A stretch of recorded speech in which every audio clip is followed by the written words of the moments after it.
വിദ്യാഭ്യാസ മേഖലയുമായി ബന്ധപ്പെട്ട് പലതരത്തിലുള്ള പ്രശ്നങ്ങൾ ഇങ്ങനെ നിൽക്കുകയാണ്. സർവകലാശാലകളിലെ പ്രതിസന്ധി പരിഹരിക്കാൻ സമവായ നീക്കം നടത്തുന്നു സംസ്ഥാന സർക്കാർ. കേരള സർവകലാശാല വൈസ് ചാൻസലർ ഡോക്ടർ മോഹനൻ കുന്നുമേൽ ഉന്നത വിദ്യാഭ്യാസ മന്ത്രി ആർ ബിന്ദുവുമായി കൂടിക്കാഴ്ച നടത്തി. രജിസ്ട്രാറുടെ സസ്പെൻഷൻ പിൻവലിക്കുന്നതുമായി ബന്ധപ്പെട്ട കാര്യങ്ങളടക്കം ചർച്ച ചെയ്തു എന്നാണ് അറിയുന്നത്. പ്രശാന്ത് കൃഷ്ണ വിവരങ്ങളുമായിട്ടുണ്ട്. പ്രശാന്ത്, എങ്ങനെ ഒരു സമവായം എന്നുള്ളതാണ്, എന്തൊക്കെ ചർച്ചയിൽ എന്തൊക്കെ ഘടകമായി, എന്തൊക്കെ ചർച്ച ചെയ്തു? ഈ രജിസ്ട്രാറുടെ സസ്പെൻഷൻ പിൻവലിക്കുന്നതിലേക്കൊക്കെ നീങ്ങാൻ സാധ്യതയുണ്ടോ? എങ്ങനെയാണ് സമവായം? അക്ഷയ, ഭാരതാംബ ചിത്ര വിഷയത്തിൽ തുടങ്ങിയ കേരള സർവകലാശാലയിലെ ഗവർണർ സർക്കാർ പോര് അത് പരിഹാരത്തിലേക്ക് നീങ്ങുകയാണ്. അതിന് വഴി തുറന്നത് ഇന്ന് ഉച്ചയ്ക്ക് മന്ത്രി ആർ ബിന്ദു കേരള സർവകലാശാല VC ഡോക്ടർ മോഹനൻ കുന്നുമലുമായി ചർച്ച നടത്തി. അതിന് വഴിയൊരുങ്ങിയത് VC മോഹനൻ കുന്നുമൽ ഗവർണറുടെ നിർദ്ദേശപ്രകാരം രാവിലെ ഈ കെട്ടിക്കിടക്കുന്ന സർട്ടിഫിക്കറ്റുകൾ ഒപ്പിടുന്നതിനായി കേരള സർവകലാശാലയിലെത്തി. അതിനുശേഷം അദ്ദേഹം ഓൺലൈനായി ഒരു ഉന്നത വിദ്യാഭ്യാസ കൗൺസിലിന്റെ യോഗത്തിൽ പങ്കെടുത്തു. ഈ യോഗത്തിൽ പങ്കെടുത്തതിന് ശേഷം മന്ത്രി ആർ ബിന്ദുവിന്റെ ഭാഗത്ത് നിന്ന് ഡോക്ടർ മോഹൻ കുന്നുമലിനോട് ഈ തന്നെ വന്ന് കാണാൻ കഴിയുമോ എന്ന് ആവശ്യപ്പെട്ടു.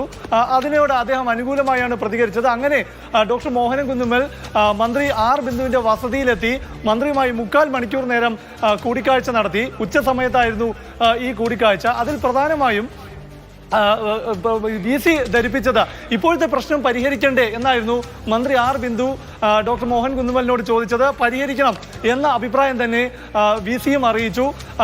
ഇപ്പോഴത്തെ പ്രശ്നം ഉണ്ടായത് രജിസ്ട്രാർ ഗവർണറെ, ചാൻസലറായ ഗവർണറെ അപമാനിച്ചു, ഇതാണ് പ്രശ്നം.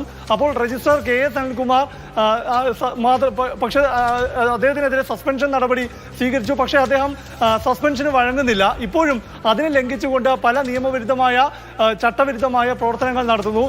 പ്രതിഷേധിച്ച് SFIക്കാർ നടത്തിയ, വിദ്യാർത്ഥികൾ നടത്തിയ പ്രതിഷേധങ്ങൾ പോലും അവസാനിച്ചു. പക്ഷേ ഇപ്പോഴും മോഹൻ കുന്നുമൽ സംസാരിച്ചപ്പോൾ പ്രശാന്ത്, അദ്ദേഹം പറഞ്ഞിരുന്നു ഈ രജിസ്ട്രാർക്കെതിരായിട്ടുള്ള അന്വേഷണം അത് നടത്താനാകുന്നില്ല, പോലീസിൽ പരാതി നൽകുമെന്നൊക്കെയുള്ള കാര്യം അദ്ദേഹം പറഞ്ഞിരുന്നു. അതിന് പിന്നാലെയാണ് ഇപ്പോൾ ഈ ചർച്ച നടക്കുന്നത്. തീർച്ചയായും ആ വാർത്താ സമ്മേളനത്തിന് ശേഷമാണ് ഈ മന്ത്രി ആർ ബിന്ദുവുമായുള്ള ചർച്ച നടക്കുന്നത്. രജിസ്ട്രാർ നിയമം അനുസരിക്കണം എന്നതാണ് ഡോക്ടർ മോഹനൻ കുന്നുമൽ മന്ത്രിയോട് പറഞ്ഞത്. അപ്പോൾ അദ്ദേഹം ആദ്യം അത് അനുസരിക്കട്ടെ. ഇനി അദ്ദേഹത്തിന് സസ്പെൻഷൻ പിൻവലിക്കണമെന്നാണെങ്കിൽ അത് സസ്പെൻഷൻ പിൻവലിക്കുന്നതിനായി അദ്ദേഹം ഒരു അപേക്ഷ VCക്ക് നൽകണം.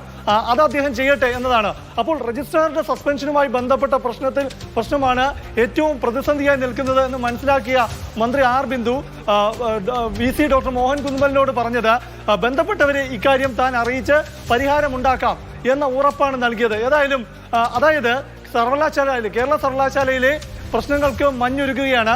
അതിന്റെ സൂചന തന്നെയായിരുന്നു ഇന്ന് രാവിലെ VC ഡോക്ടർ മോഹനൻ കുന്നുമൽ സർവകലാശാലയിൽ എത്തിയപ്പോൾ SFIയുടെ ഭാഗത്ത് ഒരു പ്രതിഷേധവും അദ്ദേഹം വന്നപ്പോഴും അദ്ദേഹം മടങ്ങിപ്പോയപ്പോഴും സർവകലാശാലയിൽ ഉള്ളപ്പോഴും ഒന്നും തന്നെ ഉണ്ടായില്ല.